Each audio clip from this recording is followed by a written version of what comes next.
Hello and welcome to part 3 of Blackrock card review from a control arena standpoint. This is part 3 where I talk about the class rares. If you haven't seen part 1 or 2, you can click on the card back and I shall have a link to those. Go check them out depending on what you are looking for. Let's get started. I don't know why I sang that. So the first card we're talking about here is the Warrior class rare, Revenge. Deal 1 damage to all minions. If you have 12 or less health, you deal 3 damage. So how I format the card review structure is, in Arena everything is very versatile. So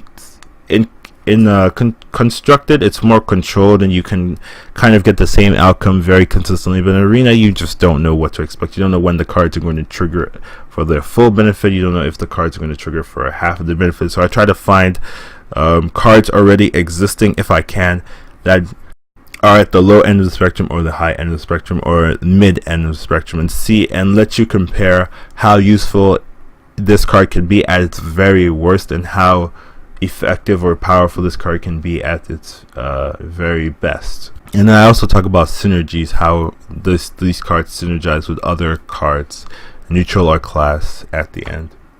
So at the low end, this card is just like Whirlwind, kind of the exact same classification. Deal 1 damage to all minions, except the Revenge costs 2 while Whirlwind costs 1. So actually Whirlwind, if that was the only text of Revenge, would actually be a better card. And Whirlwind is not a good card in Arena most of the time. The dealing 1 damage to all minions is just not it's not worth the card most of the time. So Revenge at its very worst is not looking good.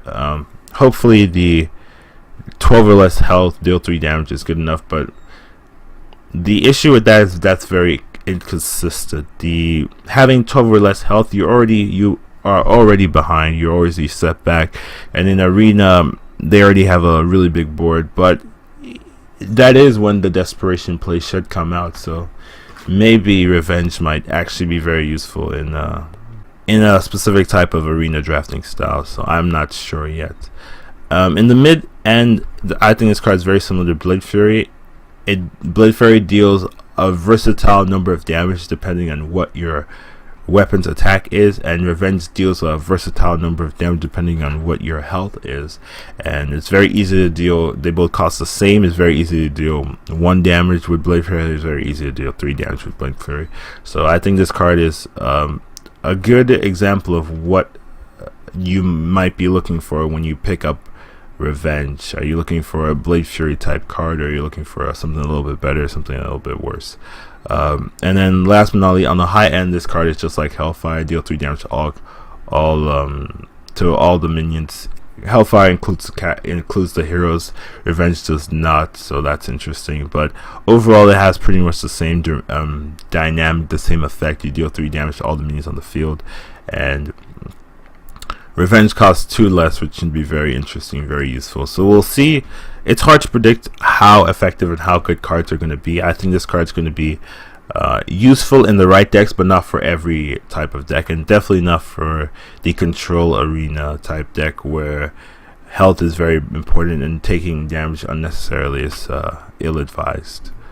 So with the synergies, we've got anything with Enrage kind of mechanic, anything that helps keep that buffs because of Enrage or helps keep minions enraged. So we got Frothing Berserker, Warbot, those enraged minions very useful. We've got Battle Rage, which is a really good card, very likely to draw 2 or plus more cards from the card. And then we got Rampage. You can turn Rampage into something somewhat of a usable card. You can give a damage minion +3/+3. We've got Execute, an easy trigger for the Execute. We've got Commanding Shout. If your card's gonna die, you can Commanding Shout first, then Revenge, so that your card lives with 1 health.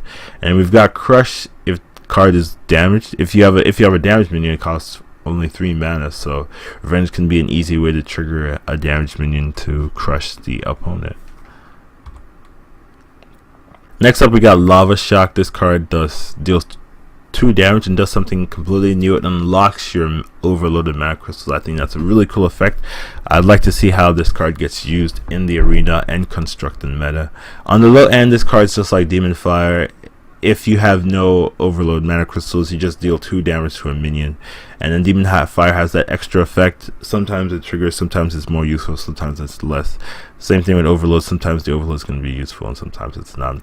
Now in the mid end, if you unlock 1 mana crystal, it's like gaining a mana. So it would be like a Arcane Shot or a Holy Smite where you just deal 2 damage for 1 mana. So that's pretty cool. And on the high end, if you can overload 2+ or 2+ mana crystals, it's just like a backstab because you get the 2 crystals back, and that's going to be really cool.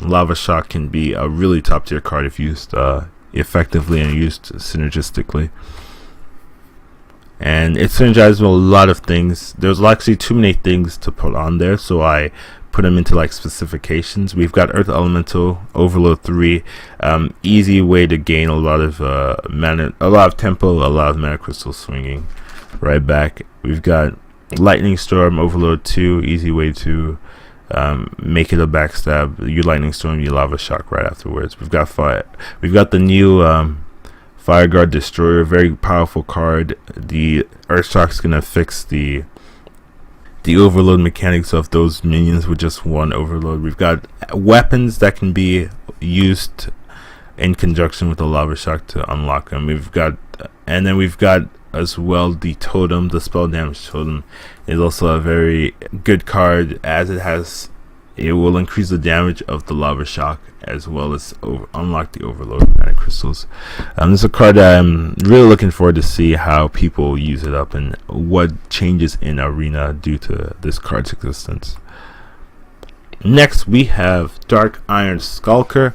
This card is a 5 cost 4/3 with a battle cry of pretty much backstabbing every single minion, every single enemy minion that is undamaged. And in arena, a lot of minions get spammed, a lot of minions get summoned, and having that effect seems to be a really powerful one. Now on the low end though, this card is quite sad. If you play this card dry without any triggers, it's just a free, kind of like a Spellbreaker with no target. It's just a 4/3 that is overcosted in terms of stats, but the battle cry is so significant that the battle cry usually makes up for it, just like Healbot. And Healbot's a really good card in both constructed and arena, so take the low end with a grain of salt. It's very swingy because the battle cry is so key in this card's existence. In the mid end, if you get maybe 1 trigger, you can consider this card as a little bit better than a Stormpike Kodo. Stormpike Commando deals 2 damage and it has 2 health, and Stalker has 3 health, so that 3 health keeps it safe from things like another Stalker, keeps it safe from Consecrate, from Holy Nova, from Holy Smite. So that 3 health is very key. So Stormpike Commando may be considered mid-tier, but Stalker is better just based on the stats that it provides.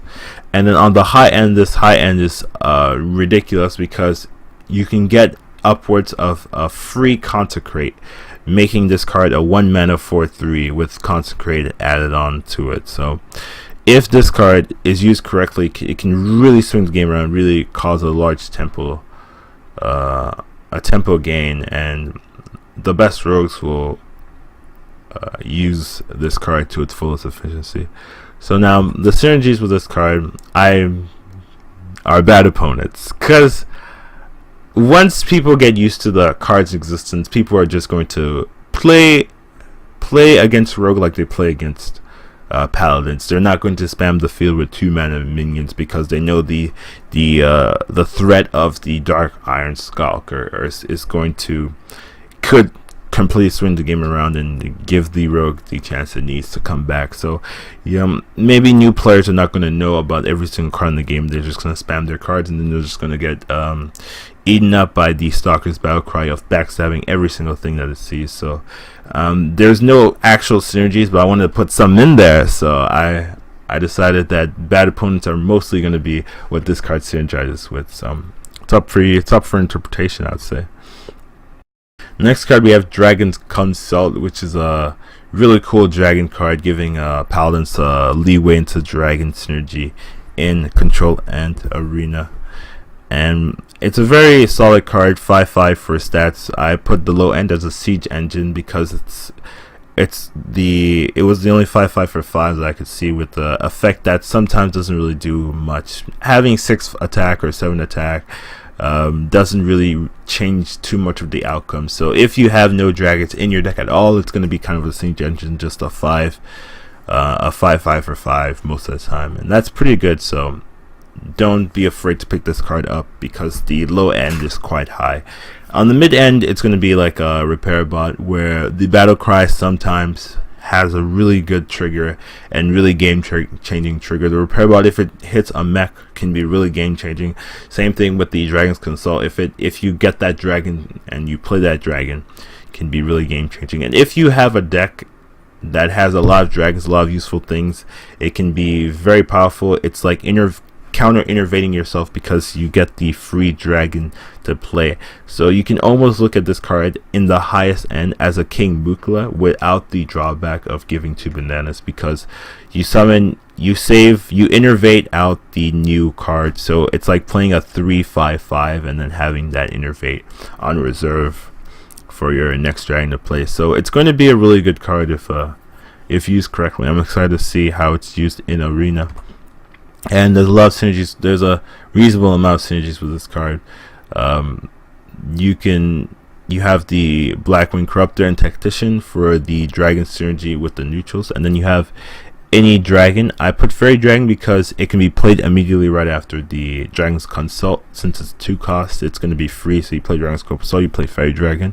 And another way to use it is with really big dragons like Deathwing or Onyxia. You can play Dragon's Consult and then play the Onyxia or the big one on the following turns. So I think it's a pretty cool card. Hopefully it shall affect the game and give dragons more option and more leeway for paladins in arena. Next we have Core Rager. This card is a very interesting effect. If your hand is empty, it becomes a 7/7, very strong for 4 mana. It was no card like it, even on the high end. I couldn't get a card for 4 mana to become a 7/7. But on the low end, it's like an Ogre Magi. Spell damage doesn't really do too much, and most of the time, unless it's very synergistic. So it's just gonna be a Ogre Magi, for 4 mana. In the mid tier, sometimes the battle cry will go off. Sometimes you have a deck that can empty your hand quick enough to be empty by turn 4 or later, and you can have that 7/7 on turn 4. And Master of the Sky, sometimes it can stealth something, make something very useful. And on the high end, it's going to be even better than activated Druid of the Fang. And Druid of the Fang is really strong. Having a 5/7/7 on the field is just back-breaking for your opponents, because there's not a lot of easy ways to deal with a 7/7 that early in the game. And if the Core Rager triggers, it's going to be even worse than the best. It's going to be ridiculous if it triggers. So that's a really cool card for hunters, really promoting empty boards and empty hands. I mean, powerful boards and empty hands. So we'll see how that turns out in arena.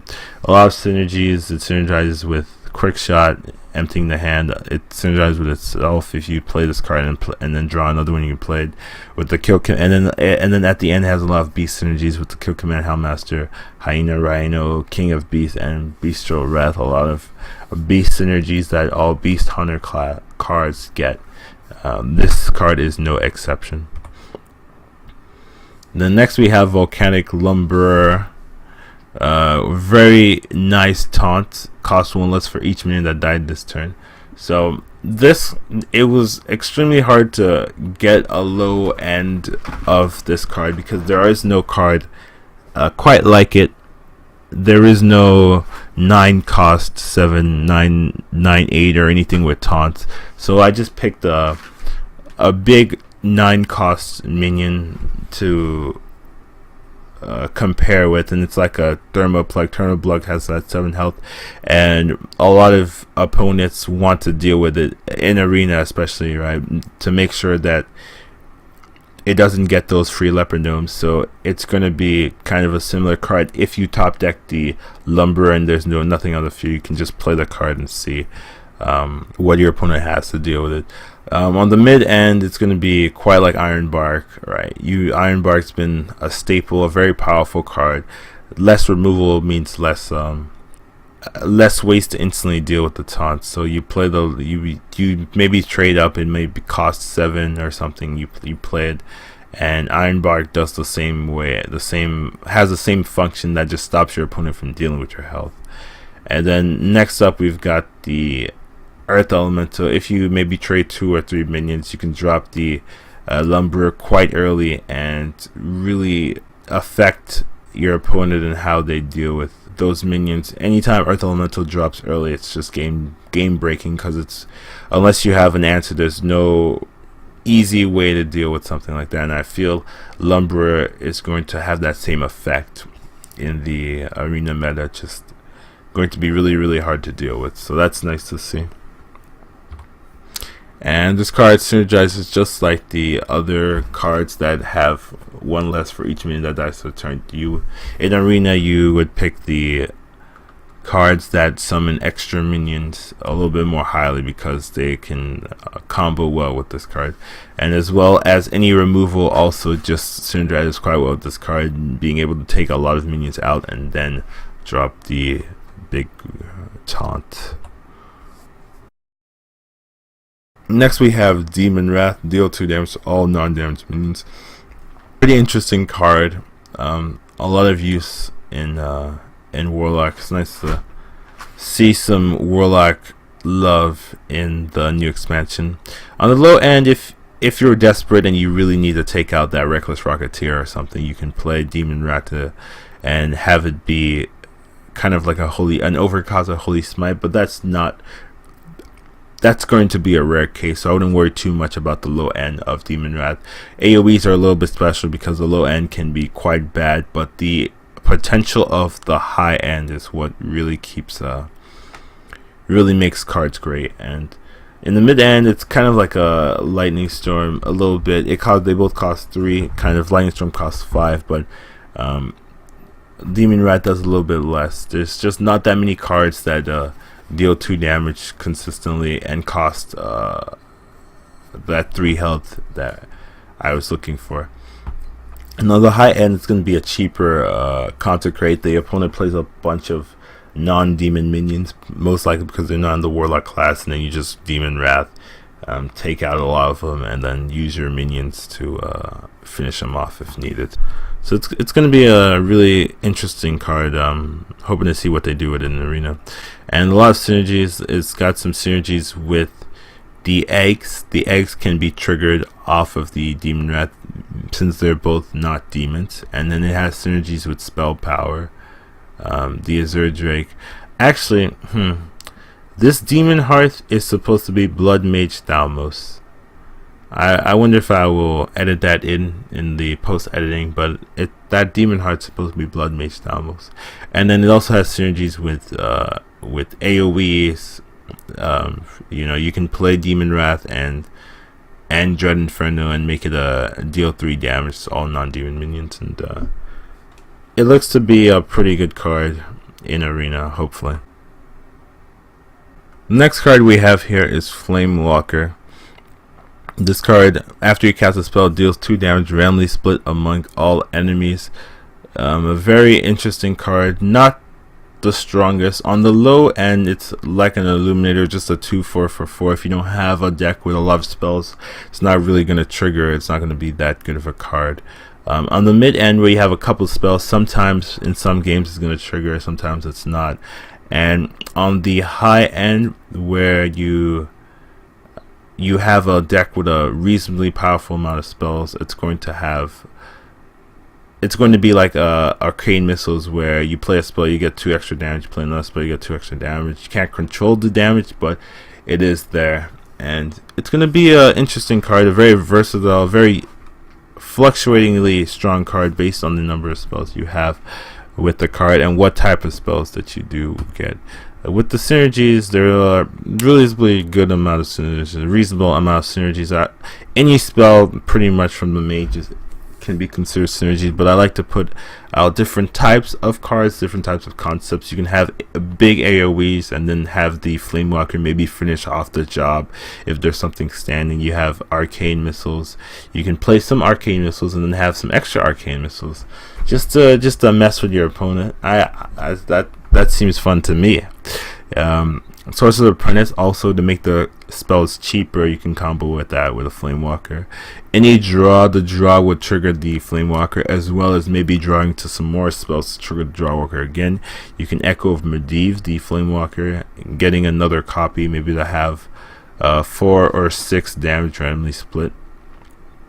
Polymorph is pretty useful. You can polymorph something, maybe the Flamewalker will take it out for free. And then Duplicate, you can play a Duplicate, have put out some damage, and maybe get 2 more Flamewalkers to continue the process.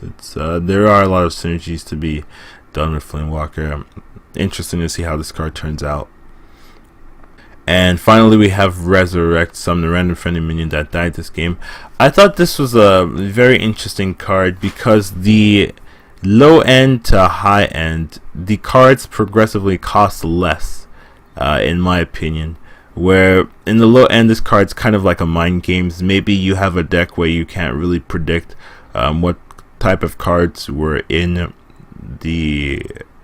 destroy this game, like your opponent plays Hungry Dragon, or maybe you play Sludge Belcher and you have that Goldshire Footman taunt in your grave. So at the low end, if you have if you sometimes don't have control over the best cards that go into your grave, it can be pretty unfortunate and pretty weak, I would say.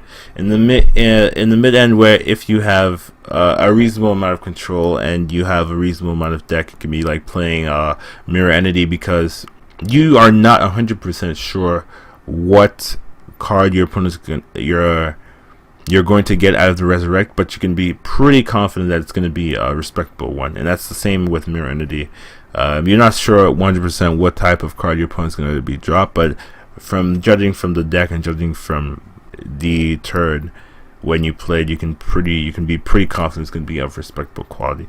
And on the high end, if you have some kind of broken combo, like you play Injured Blademaster turn 3, and then on turn 4 you resurrect, you get 2 Injured Blademaster, since the only card in your grave, and it's 2 4/7s on turn 4. That could be really swinging. And so on the high end, it can be very game changing, just like portals. Can be very game changing, or they can be very lackluster. So this card's a very interesting card because the potential for greatness is there, and the potential for failure is also there. So it's really up to how you use this card and your luck as to how this card is going to do in Arena. And this card has interesting number of synergies, not that many I could think of off the top of my head. Injured Blademaster is one that's going to be really cool. You play injured dies, you play Resurrect, you get a 4/7 out on the field. Another cool thing is with Wild Pyromancer. Since Wild Pyromancer triggers after you cast a spell, you'd play Resurrect, then the Wild Pyromancer would trigger right afterwards because of how the wording of Wild Pyromancer. And then another useful thing is with Death Rattle minions. I put the Pilot Sky Golem. You can maybe resurrect another one and then have that Death Rattle trigger again, and it can be really good for 2 mana. So this card looks to be good or bad based on how you use the card. So I'm hoping to see some interesting things in Arena, some interesting plays, some new strategies, some new play styles based on the cards after Blackrock. And I hope you enjoyed this card review.